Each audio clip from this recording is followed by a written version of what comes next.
The word jihad is mentioned in the Quran about 41 times. The words mercy, peace, and compassion are mentioned about 355 times. Yes, come in. Come on in, Riaz. Sit down, please. Contrary to popular belief in most Western cultures, Islam is a religion that preaches peace and tolerance. Yes, Patricia.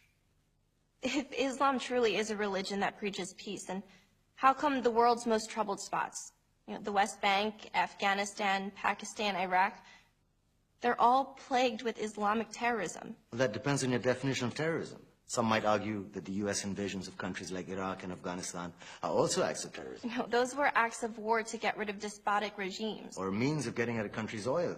Conspiracy theories. Well, May I? Yes, please. Go ahead, Riaz. Mr. Khan is right. I mean, if we're talking about terrorists, the world's biggest terrorists are the white superpowers. Come on now. No, really, stop and think about it. Explain 9/11. Okay. Do you know how many people died in the Twin Towers strike? Around 3,000. And do you have any idea how many people died in the bombing of Afghanistan? Take a wild guess. More than 15,000 people died. And that's just conservative figures. About 50,000 tons of explosives were dropped on innocent civilians. Men, women, children. Yeah, but that was because of the Taliban.